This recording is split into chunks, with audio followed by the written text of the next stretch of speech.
Hola, vamos a continuar con nuestro seminario de semiología psiquiátrica, ya con el séptimo paso del examen mental, que es la sensopercepción. Recuerden que cuando hacemos nuestra mnemotecnia, entonces veníamos diciendo estado de conciencia, orientación, no estaban ahí por su valor clínico. Ponemos al paciente en posición anatómica, lo vemos como un todo, porte y actitud. Lo que está más lejos del pensamiento, las extremidades, cuarto, psicomotor, quinto, afecto, seis, expresión del pensamiento, nariz, ojos y oídos, sensopercepción. Y aquí es donde vamos. Como su nombre lo indica, aquí tenemos dos fenómenos. Por un lado están las percepciones, por el otro lado están las sensaciones. Podemos decir que todos los seres humanos sentimos del mismo modo, en la medida en la que el sentir se hace con los órganos de los sentidos y es simplemente la transmisión desde ese órgano receptor, llámese los ojos, llámese la nariz, llámese el gusto, la lengua, llámese con el tacto, se, se detecta un estímulo y ese estímulo viaja por las vías nerviosas que todos conocemos y llegan al encéfalo. Hasta ahí vamos con la sensación. Una vez llega al cerebro, se producen las percepciones. Mientras que, como vemos, la sensación depende de esos órganos periféricos y de su integridad, pues si tengo un daño físico estructural de los ojos, pues no voy a poder sentir ese, con ese órgano de la visión. Hasta ahí tendríamos claro que todo, por eso afirmamos que todos los seres humanos sentimos de una manera casi que idéntica. Las percepciones, que son la integración cortical de esas percepciones, de esas sensaciones, las percepciones que son esa integración cortical, están muy sesgadas por la historia vital, por el estado emocional que tenemos, por lo que nos de alguna manera hemos aprendido que es agradable o desagradable, etcétera. Ahí podemos decir que entonces todos los seres humanos percibimos de maneras diferentes. Y es importante tener claro sensación y percepción en la medida en la que existen alteraciones semiológicas que podemos evidenciar en el examen mental o en el relato de los pacientes para las enfermedades actuales o el subjetivo de las notas de evolución, podemos encontrar fenómenos semiológicos importantes tanto en la fase de percepción como en la fase de sensación. Precisamente, Fish nos divide las alteraciones sensoperceptivas en distorsiones y en engaños. Y vamos a ver qué relación tienen eso con lo que acabamos de explicar de sensación y de percepción. Igual que charlamos en el seminario anterior, en el de expresión del pensamiento en cuanto al contenido, definir la realidad es complejo. Definir entonces qué es lo normal del proceso de la sensopercepción también es complejo. Pero si tomamos una definición pragmática, ecléctica, que nos sirva a los médicos en los servicios de urgencias, en los servicios de hospitalización, podemos tratar de, y aquí sí, sobresimplificar mucho, y diremos que las sensaciones y que las percepciones que vamos a considerar normales, pues son aquellas que se cotejan con eso que ya hablamos de lo objetivable. Es decir, que si yo les digo a ustedes que hoy tengo puesto un uniforme verde, pues habrían pudiendo describir, sobre todo las damas, sobre todo las mujeres, que si es verde aguamarina, verde oscuro, verde claro, verde no sé qué, verde si sé cuándo, bueno, ahí ya hay muchas maneras de percibir y para gustos hay colores, dice el dicho. Lo cierto es que la mayoría de nosotros vamos a estar de acuerdo en que este es el color verde. Ah, no, que es que soy daltónico. Ah, bueno, ahí ya cambiará la cosa un poquito, pero igual podemos decir que consideraríamos la percepción normal aquello que es objetivable, aquello que la mayoría de nosotros va a tener como lo que percibe o lo que siente de manera general. Volvemos entonces a que es una definición que puede estar sesgada, que es una definición que obviamente con base en los errores que podemos tener, tanto desde los sesgos acá arriba en la percepción, como de la dificultad que pueden o no tener nuestros órganos de los sentidos con base en las limitaciones fisiológicas que tienen, pues puede ser que finalmente no sea una representación muy propia de la realidad.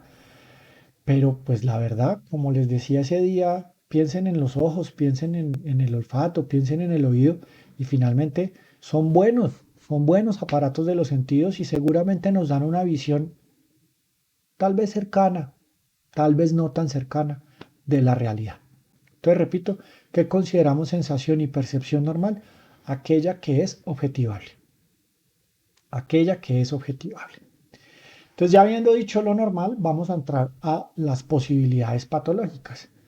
Como les decía, Fish, el de la psicopatología de Fish, nos separa los fenómenos de alteraciones en sensación y percepción en las distorsiones y en los engaños. En la distorsión hay una sensación y al haber una sensación se genera una percepción. Mientras que en los engaños parece ser, y que conste que lo digo así, parece ser que solo hay una percepción, no una sensación. ¿Cómo así? En las distorsiones hay algo que es objetivable y que el paciente sí puede sentir y que al llegar al cerebro es posible que se perciba de una manera anómala, diferente, pero sí hubo sensación. Vamos a empezar a llamarlo como Slade y Benthal, que son de los que más han trabajado con el tema de alteraciones sensoperceptivas, no lo dicen, es hay un objeto que desencadena esa percepción, pero si hay un objeto afuera que es sentido con alguno de los órganos de los sentidos, la información sube y probablemente el error se produce en la fase solo de la percepción. Pero allá afuera sí hay algo que el paciente sí vio, escuchó o sintió. En cambio, en los engaños no hay un objeto que desencadene una sensación, es simple y llanamente una percepción. Entonces, la persona ve, oye o siente cosas que las demás personas claramente no pueden ni ver, ni oír, ni sentir, porque no hay nada ahí que lo desencadene. Las distorsiones son muchas. En la semiología clásica había muchísimas descripciones de distorsiones, pero en el manual de semiología psiquiátrica de la Universidad de Caldas tenemos varias tratando de cómo conservar ese acervo histórico de la semiología psiquiátrica, pero vuelvo y les digo que con el tema del advenimiento de los antipsicóticos, pues cada vez vemos con menor frecuencia fenómenos como estos, mientras que los semiólogos viejos, los semiólogos de psiquiatría previa, cuando pues básicamente no podían hacer mucho farmacológicamente hablando por los pacientes, pues podían, ¿qué otra cosa podían hacer más que describir todo lo que los pacientes veían, sentían y experimentaban? Entonces esas descripciones semiológicas clásicas son muy bellas, son muy interesantes, sirven, hay que ir y revisarlas porque hacen parte de la historia de la psiquiatría, pero casi no las vemos. Entonces vamos a limitarnos a mencionar para esta charla las que más frecuentemente vemos, obviamente por lo tanto las que les solemos preguntar en los exámenes a los estudiantes de semiología y además las que probablemente van a ver en las prácticas cuando estén en la fase de prácticas. Entonces vamos a hablar solamente de esas. ¿Y cuáles son? De lejos, el fenómeno de distorsión perceptiva que más frecuentemente vemos en la actualidad son las ilusiones. También se les conoce como paraidolias. Hay diversas variantes de las ilusiones. ¿Qué son las ilusiones? En las ilusiones, un objeto, una sensación que se presta para ser ambigua, se interpreta de una manera particular. Las ilusiones que con más frecuencia vemos se denominan catatímicas porque dependen del estado emocional. Eso lo vamos a hablar probablemente en la charla que va a seguir después de esta. Y, por ejemplo, es que una persona va por un callejón oscuro y ve como una persona en el otro andén se asusta, reacciona y de pronto pasa un carro con las luces prendidas y ve que eran dos bolsas de basura una encima de la otra y se le pareció como una persona, pero ahí fue por el estado emocional en el que se encontraba. Ahí estaríamos hablando de una ilusión que no, que a todos nos puede pasar. A veces en las nubes vemos formas, vemos cuestiones que y además los seres humanos tenemos una tendencia muy rápida a buscar y a darle sentido a las figuras que son como ambiguas, que no tienen como un sentido muy claro, porque nos gusta darle sentido y entender las cosas. Entonces hasta ahí tendríamos ilusiones y son muy frecuentes y no necesariamente son patológicas. Pero hay unas que sí son muy frecuentes y que en ocasiones la persona no logra corregir con la prueba de realidad, no las acepta, no acepta pruebas de realidad y entonces hace esas interpretaciones alrededor de esos estímulos amigos como si ve, mire, ahí detrás de la cortina, ahí sí está, sino que es que ustedes van y miran y no. Y cuando se hace muy repetitivo, muy repetitivo, muy repetitivo, las podemos ver en algunos trastornos psicóticos, en algunos trastornos de la personalidad. Entonces esas son las ilusiones, es de lo que más frecuentemente vemos. Luego, en frecuencia, estarían los fenómenos de escisión perceptiva. ¿Qué es la escisión perceptiva? Los pacientes, a veces con episodios psicóticos, están frente a un estímulo que genera dos vías sensitivas. El ejemplo más fácil de poner es un video, una televisión, ver una película. ¿Por qué? Porque hay un estímulo visual y hay un estímulo auditivo. En la escisión perceptiva, como su nombre lo indica, esas dos modalidades perceptivas, la persona las separa, no las logra integrar y tiene la sensación de que como que el video es un origen de una transmisión, por decirlo de una manera, y que el sonido es de otra, y que como que ambas están chocando, como tratando de obtener la atención del paciente y eso le genera una sensación muy molesta. En otros casos, los pacientes dicen, mire, no, es que el video va por un lado y el sonido va por otro, es porque a mí me están mandando un mensaje y entonces ahí ya vemos la interpretación delirante alrededor de ese fenómeno. Ese es el que veríamos, lo hemos visto un poco más, como les digo en este tiempo, se ve un poquito más. Hay un fenómeno inverso a la escisión que se llama la aglutinación perceptiva. El término más común con el que ustedes lo pueden encontrar son las famosas sinestesias. Las sinestesias se pueden desencadenar por condiciones neurológicas, a veces aparecen después de un evento cerebrovascular, a veces aparecen en la epilepsia, pueden aparecer por intoxicaciones. Hay personas que las tienen espontáneamente. Entonces aquí dos estímulos diferentes. Mire que la película era un solo estímulo que la persona los parte en dos. Ese se llama escisión. En la aglutinación puede pasar que dos modalidades que estaban separadas la persona las una en una percepción distorsionada. Entonces les pasa, por ejemplo, a las personas que están viendo una obra de arte, un cuadro, y empiezan a sentir sabores en la boca. O hay personas que están oyendo una melodía y empiezan a ver los colores de la melodía. Esos son los fenómenos de sinestesia. También se ven, digamos que como vimos, tienen un elemento neurológico importante, pero a veces también aparecen en condiciones por intoxicaciones y en algunas situaciones de trastornos de la personalidad, sobre todo los que son muy proclives a fenómenos disociativos.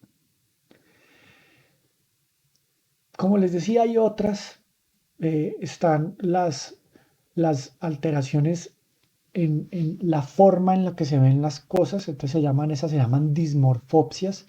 Entonces, por ejemplo, le presentamos una mesa que es redonda al paciente y el paciente dice yo la veo rectangular, por decir algo. Le describe otras características, le describe el color, incluso la textura nos puede decir sí, es como de madera, pero yo la veo rectangular y la mesa claramente redonda.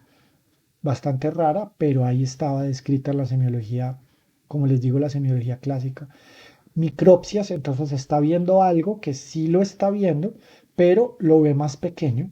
No confundir con alucinaciones guliverianas o liliputenses, ¿cierto? Porque la alucinación es una alucinación, todavía no la hemos explicado. Aquí sí hay, acuérdense que estamos hablando de distorsiones, entonces la persona está viendo un objeto que las personas vemos de un tamaño, qué sé yo, por decir así, pero él describe que lo ve como así chiquito, esa es una micropsia. ¿Y qué sería una macropsia? Pues el objeto, digamos que es de este tamaño, pero la persona dice que lo ve como si fuese muchísimo más grande. Esas serían macropsias. Hay autodismorfopsias. ¿Qué son las autodismorfopsias? La persona se ve y ve que partes de su cuerpo se ven como más grandes o como más pequeñas. Todas estas pueden ocurrir, por ejemplo, en estados febriles, pueden ocurrir en estados de alteración metabólica o pueden ocurrir en trastornos mentales. Pero como les digo, pues son relativamente infrecuentes. Vale la pena simplemente saber que existen. Pero de distorsiones normalmente, ¿qué les preguntamos? Ilusión y sobre todo la ilusión catatímica y que es repetitiva y que no corrige la prueba de realidad. Y también les preguntamos sobre la escisión perceptiva que por ahí de vez en cuando se ve. Entonces ahí podemos dejar, insisto, hay más, pero ahí podemos dejar por ahora el tema de las distorsiones perceptivas. Y entramos a hablar de los engaños perceptivos. ¿Qué son los engaños perceptivos? Son una percepción sin sensación, una percepción sin algo que la desencadene.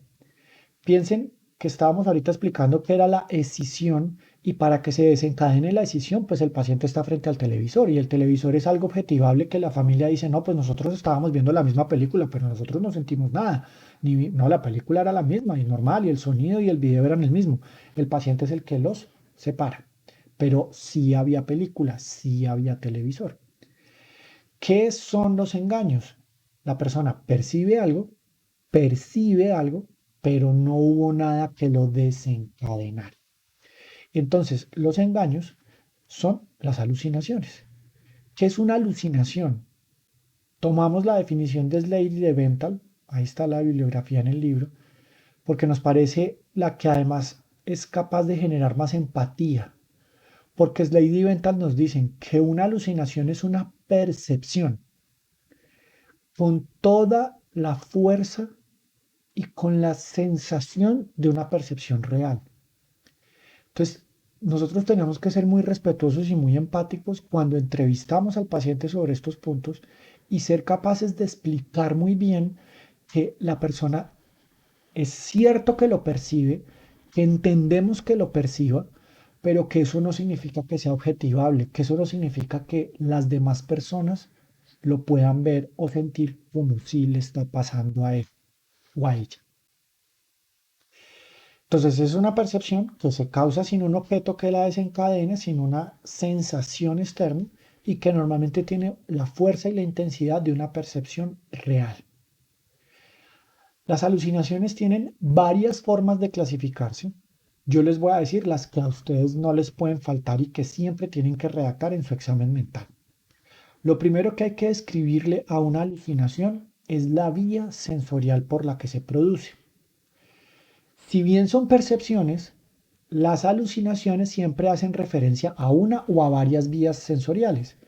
De lejos, las alucinaciones más frecuentes son las auditivas, las vocalizaciones. Luego vienen las alucinaciones visuales, en donde yo veo cosas que las demás personas no pueden ver, seguidas de las alucinaciones olfativas y o gustativas, casi que en el mismo orden, y ya puede haber alucinaciones táctiles, cenéticas, sinestésicas, senestésicas, cinéticas, hay muchas que siguen ya cada vez menos frecuentes, pero las más frecuentes son las auditivas, las visuales, las olfativas, las gustativas. Y cuando se producen alucinaciones polimodales, o sea, no ¿cuál es una alucinación unimodal? Pues o solo auditiva, o solo visual, o solo olfativa, o solo gustativa, o solo cinética, o solo senestésica.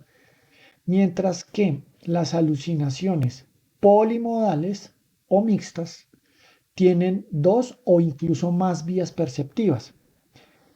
Las más frecuentes son las alucinaciones visuales y auditivas, entonces la persona ve algo y ese algo además le habla o le produce sonidos. Y las alucinaciones olfativas y gustativas que suelen ir muy de la mano, ¿cierto? Hay un olor y además me sabe la boca a algo que normalmente está en relación con ese olor.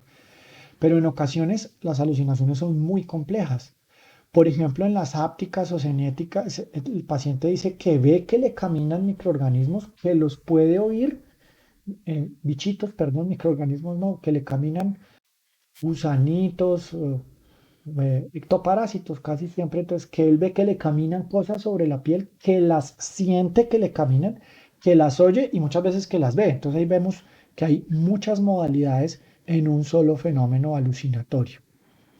Entonces lo primero que hay que describirle a las alucinaciones es la vía por la que se están produciendo. Eso está mal dicho, era para ver si estaban atentos, la vía por la que el paciente interpreta que las percibe, pero acuérdense que son percepciones solamente, no tienen en realidad sensación. Entonces, la vía por la que se perciben. Lo siguiente que hay que percibir, que hay que describirle a los fenómenos alucinatorios es el contenido. Entonces, lo mejor con esto sí es abrir comillas y decir qué es lo que el paciente oye, en sus propias palabras, ojalá, o describir qué es lo que el paciente ve, o describir qué es lo que el paciente ve, oye y siente, etcétera. Siempre, ojalá, entre comillas, y muy bien descrito, que sería el contenido. ¿Qué es lo que pasa con la alucinación? Distinguiendo en el contenido algo que nos interesa mucho en psiquiatría, que son los fenómenos de comando. ¿Cuáles son los fenómenos de comando? Una cosa es escuchar dos voces que conversan entre ellas, o una voz que me trata de conversar a mí, o una voz que repite mi pensamiento, etcétera, a escuchar una voz que me da órdenes. Cuando la voz me dice que haga cosas, a eso siempre le ponemos alucinaciones auditivas de comando, comillas, y ojalá escribir cuál es la orden o la orden más frecuente, la que más le repite la voz, ¿cierto? Que muchas veces con preocupación son hetero o autolíticas o hetero y autolíticas. Entonces, las de comando siempre hay que por eso tenerle como esa puntualidad. Lo siguiente que vale la pena describir, aunque a veces cuando abrimos comillas y describimos lo que el paciente nos relató ya quedaría como claro, se denomina la riqueza perceptiva. ¿Qué es la riqueza perceptiva? Pues hay alucinaciones simples y hay alucinaciones complejas.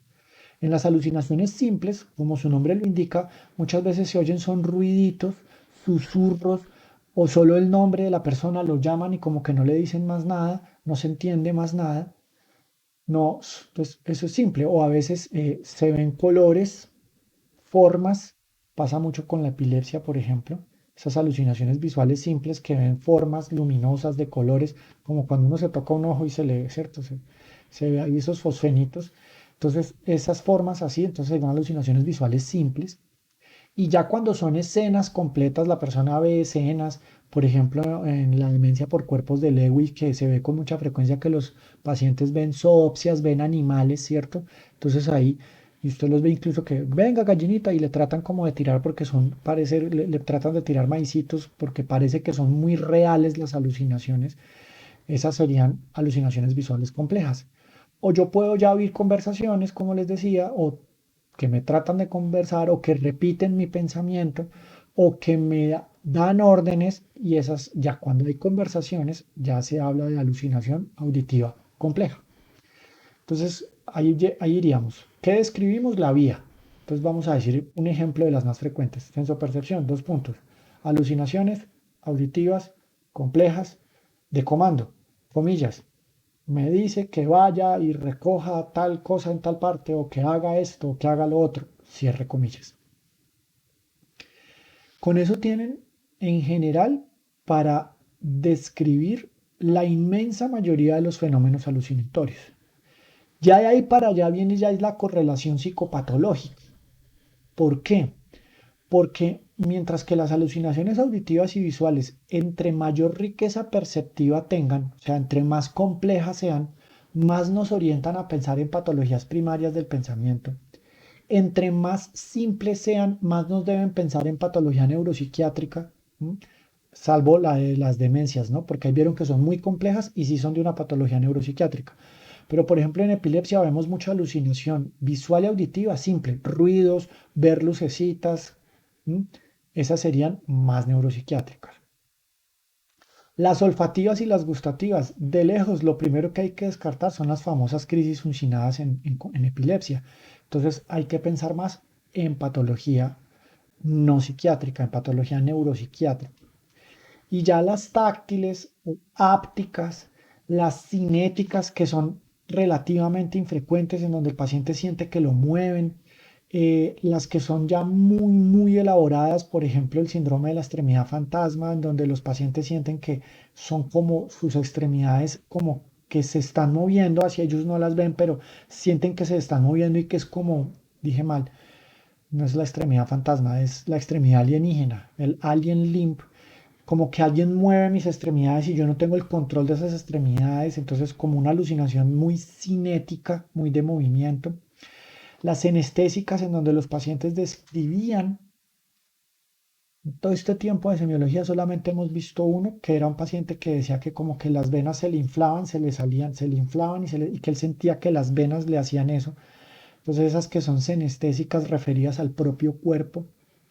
Las táctiles, en donde los pacientes sienten que los tocan, o las ápticas, que son las de los delirios de no, no, pilas, como hay que decirlo, de fornicación, ¿cierto? No con N, sino con M, esas que son de esos delirios. Entonces son muy complejas y orientan también a patología primaria normalmente, aunque como siempre pues hay que descartar las patologías no psiquiátricas. Lo siguiente que hay que decir sobre esto es que ver alucinar a un paciente es algo bien infrecuente. Normalmente las alucinaciones son cosas que cuando uno ya ha logrado confianza con el paciente, ellos le relatan, pero no son cosas que uno suele ver. Cuando se suelen ver, en un texto de Lanteri y Lauria que se llama Las alucinaciones, que es un texto dedicado solo al fenómeno alucinatorio, o sea, como espero vean, lo que estamos hablando aquí no es más que una superficialidad. Hay un libro entero de solo alucinaciones que es muy bello, se los recomiendo a los que quieren profundizar en esto. Y Lanteri y Lauria describe un fenómeno que se llama la actitud alucinatoria. No se puede confundir con la actitud de la que hablábamos en porte y en actitud. Lanteri y Lauria dice que aunque ver alucinar a un paciente es relativamente infrecuente, porque normalmente las alucinaciones, los fenómenos perceptivos, suelen atenuarse mucho cuando el paciente tiene la atención centrada en algo, como por ejemplo la entrevista, y más cuando hay otras personas. Parece ser que las alucinaciones tienden a no necesariamente a ocurrir más, porque puede ser que estén durante la entrevista, pero el paciente logra no prestarles atención, pero se perciben más cuando el paciente está en soledad o cuando está ante estímulos muy neutros, como por ejemplo una pared en blanco y usted lo deja un rato ahí. Muchos pacientes empiezan a ver cosas con la pared en blanco. Entonces, ver alucinar a un paciente no es frecuente, pero la anterior Aurea dice que tenemos que identificarlo porque son cosas como, por ejemplo, detenciones en el discurso. ¿Se acuerdan de los bloqueos? Pero en el bloqueo en donde uno ve que el paciente como que no fue que perdió las asociaciones, sino que le está prestando algo más. Entonces venía hablando y de un momento a otro. O literalmente, ¿qué? ¿Sí? Dirigen la cara y dirigen el rostro hacia donde creen que de donde vino el sonido. También está que a veces se ponen cosas, algodones o tapaoídos, y usted solamente, ¿por qué lo usas? ¿Por qué usas esos protectores? Y, no, para no escuchar qué, ¿cierto? Y ahí es donde... obviamente a veces hay soliloquios que claramente son alucinatorios, entonces usted sí lo ve que hay una conversación con otro, con otro objeto, usted los ve que están incluso, como les decía, con los pacientes con la demencia de cuerpos de Lewy. En estos días nada más precisamente estábamos viendo uno en el servicio y usted lo veía que era como tratando de llamar las gallinitas, como si les fuera a tirar maicito o alguna cosa, y decía que veía gallinas. Entonces, ahí usted lo está viendo alucinar. Entonces, ahí es donde se redactaría en el examen mental. Por lo general, si no uno colocas arriba en el subjetivo o en la enfermedad actual, reporta que anoche nuevamente tuvo, o que en la tarde de ayer nuevamente tuvo fenómenos sensoperceptivos, al tipo alucinación, visuales y auditivos, complejos, comillas, vía tal presencia que me dijo tal cosa, y cierra comillas. Eso es como como lo básico, como lo que probablemente más necesitan ver del tema de las alucinaciones. Hay otros fenómenos alucinatorios pero realmente muy raros las alucinaciones extracámpicas, las alucinaciones negativas, etc.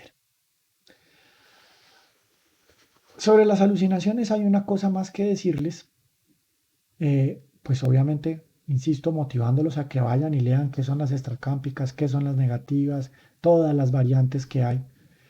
Pero quisiera como que también nos detuviéramos acá sobre el tema de las alucinaciones, las pseudoalucinaciones o lo que algunos llaman alucinaciones directas o indirectas, etcétera.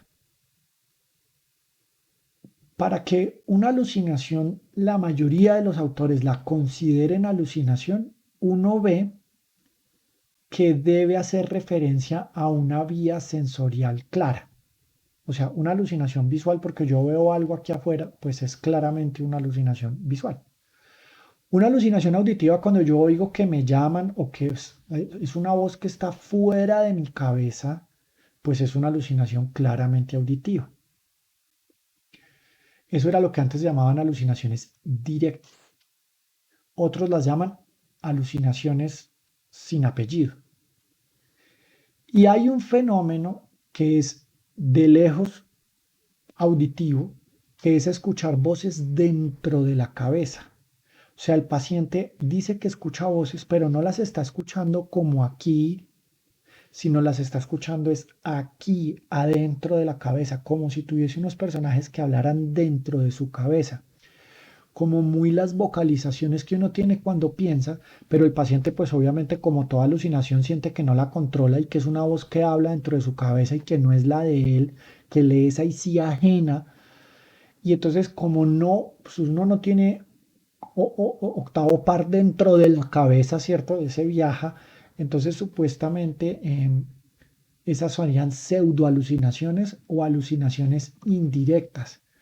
Entonces, pues el valor semiológico de eso es por la descripción, o sea, vale la pena, pero uno ve muchísimo paciente con psicosis primarias que tiene alucinaciones auditivas como tal y tiene pseudoalucinaciones auditivas o alucinaciones auditivas dentro de la cabeza. Y para enredarles más la piola, hay alucinaciones visuales que se describen como dentro de la pantalla del espacio de Kandinsky, visualizaciones que el paciente no identifica como obsesivas, sino supuestamente imágenes que le están metiendo, que vienen desde afuera y él las empieza a ver, incluso usted ve que le dejan de prestar atención en la entrevista, pues son muy difíciles de imaginárselas porque pues usted las estaría viendo con la cabeza, ¿cierto? Pero también serían pseudoalucinaciones visuales. Entonces, llame la pseudoalucinación o llame la alucinación dentro de la cabeza, directa o indirecta. Digamos que lo importante es que usted relate mucho más es cómo se lo cuenta el paciente. No es que yo escucho una voz dentro de mi cabeza, o otro que le dirá, no, es una voz que está aquí afuera y debe ser tal o cual explicación que él le dé. Lo verdaderamente importante con el tema de las alucinaciones lo vamos a ver en la próxima charla cuando estemos hablando del juicio y el raciocinio de realidad. Porque uno ve condiciones en donde los pacientes alucinan, pero conservan la prueba de realidad. Entonces, esas las denominamos en sentido de síndrome las alucinosis, porque la persona está viendo cosas y él mismo dice, yo no puedo estar viendo eso, o sea, eso no existe, yo sé que no existe, ahí está la prueba de realidad conservada. Pero la inmensa mayoría de las veces, como la alucinación les decía que es tan intensa, con esa fuerza de esa percepción real, pues la persona sí la interpreta como le hace una interpretación delirante y alrededor de esa interpretación delirante, la persona pues alimenta el sistema psicótico sobre el cual es el que muchas veces nos consulta. Entonces, siempre es alucina y qué interpretación le hace a la alucinación. Aprovecho para decirles que las interpretaciones delirantes no son solamente sobre alucinaciones. Las interpretaciones delirantes pueden presentarse sobre fenómenos objetivables. Recuerdo mucho en la época en la que la clínica, los pacientes de unos servicios salen y caminaban. Entonces este señor yo lo fui a entrevistar y no estaba en el servicio, entonces me fui a buscarlo y estaba en los jardines de la institución, cerca del parqueadero. Y entonces parte del delirio de él, el señor tenía muchos taxis y era que los taxistas que trabajaban para él y que entre otras cosas lo querían mucho porque era muy buen patrón, hace muchos años y él sí ya pagaba seguridad y social y todo antes de que lo obligaran, este sí era. Entonces era una actividad delirante muy clara, descrita por la familia y todo, en donde dicen, no, mire, los compañeros, los taxistas lo quieren muchísimo, esto no es normal, esto no está bien, él dice que los taxistas lo quieren matar. Y en esas llegó un taxi X, a bajar a alguien de verdad ahí en la clínica, porque yo lo vi, y el señor, cuando lo vi, se tiró detrás de la banca donde estábamos hablando muy angustiado, mire, mire, ahí llegaron, me van a matar. Y esa es una interpretación delirante sobre un fenómeno objetivable, como puede haber interpretaciones delirantes sobre las alucinaciones. Para cerrar este tema, hay algo supremamente importante que es el término de las pseudopercepciones. ¿Qué son las pseudopercepciones? Si aquí tenemos las distorsiones perceptivas, ¿cierto? O sea, alteraciones, pero en donde sí había algo, pero el paciente lo cambió, por ejemplo, la decisión perceptiva. Si aquí tenemos la alucinación, que es una percepción sin nada que la desencadene, en la mitad de camino entre ellos tenemos las pseudopercepciones. Las pseudopercepciones yo siempre se las enseño por el lado de los que quieran ser ortopedistas o cirujanos plásticos, porque ahí es donde estamos hablando, ahora sí, de la extremidad fantasma. ¿Qué ocurre con la extremidad fantasma? Se hace la amputación, pero no se elimina el homúnculo sensitivo que se fue con esa pierna o con esa mano. Entonces la persona puede sentir dolor o puede tener sensaciones de que es tocado o de que él toca cosas con esa mano o con ese pie que ya no tiene. Entonces por eso se llama extremidad fantasma. Fíjese usted que ahí ya no podría haber en teoría una sensación, pero sí hay una percepción y el objeto que generaba la sensación sí existió, que fue la extremidad. Entonces, por eso es una pseudopercepción, porque tiene tanto de distorsión, porque la pierna sí existió aunque ya no esté, y tiene de solamente de distorsión, perdón, tiene de engaño, porque pues de alguna manera es una alucinación ahora en la medida en la que ya no está el objeto que la desencadena. Eso para el campo, para otras especialidades. Y en psiquiatría, las pseudopercepciones son supremamente importantes porque explican el fenómeno de las reviviscencias o las reexperimentaciones. En el anglicismo es el flashback que se presenta con el estrés postraumático. ¿Qué es una reexperimentación? La reexperimentación suele ser parcial, entonces la persona siente olores, sonidos, sensaciones que estuvieron relacionadas con la situación traumática, ¿sí? Pero la persona dice, uy, en este momento estoy sintiendo el olor de la pólvora o estoy sintiendo el olor de la sangre o estoy sintiendo el olor de tal cosa. Entonces, pero la persona sabe que sigue en este momento aquí y que aunque eso sucedió, ya no está en ese momento. Esa es parcial, se llama reexperimentación. Y hay reviviscencia. ¿Qué es la reviviscencia? Su nombre lo indica, se revive. Entonces, ocurre un fenómeno disociativo, la persona se disocia. Si no recuerdan qué son los fenómenos disociativos, vayan y miren el video de conceptos psicodinámicos. Entonces, la persona hace un fenómeno disociativo, el fenómeno disociativo permite que se altere la percepción de la realidad y la persona ya no está aquí. La persona vuelve y está ya en esa situación traumática, se revive por completo. Entonces ya ahí son todas las modalidades perceptivas y en ese lado está más cerca de la alucinación porque está volviendo a ver otra vez todo lo que sucedió. No está pasando ahora, pero eso sí pasó. Entonces no podemos decir que es una alucinación del totazo, tampoco es solamente una distorsión, por eso están en la mitad de camino y las reviviscencias y la reexperimentación son fenómenos de pseudo percepciones. Entonces, con que sepamos qué es la ilusión, con que sepamos qué son las escisiones perceptivas, ya ahí ya tenemos una muy buena herramienta semiológica para las distorsiones perceptivas. Sabemos qué son las alucinaciones, sabemos qué es lo mínimo que debemos describir. Debemos describirle la vía perceptiva o la modalidad. Si son polimodales, pues describir las varias vías a las que hacen referencia. Debemos describirles el contenido. Debemos describir si ese contenido es simple o complejo. Debemos en lo posible describir cómo está la prueba de realidad respecto a la alucinación, qué interpretación hace la persona sobre la alucinación y si son de comando, las anotamos muy claramente como alucinaciones de comando y les ponemos pues el indicador de alarma. Y reconocemos la extremidad fantasma, reconocemos las reviviscencias, reconocemos la reexperimentación en el caso de las pseudopercepciones. Hay más, hay mucho más, hay que leer mucho más. Están las alucinaciones, como les digo, las extracápicas, las táctiles, las hápticas, las cinéticas, las anestésicas, pero son muy, muy infrecuentes. Entonces, por ejemplo, para un residente de psiquiatría sí tiene que ir, estudiarlas, conocerlas todas, todas sus variantes, tiene que profundizar.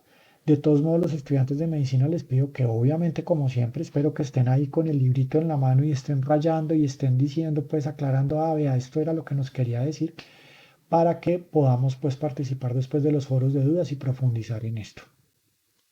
Muchas gracias.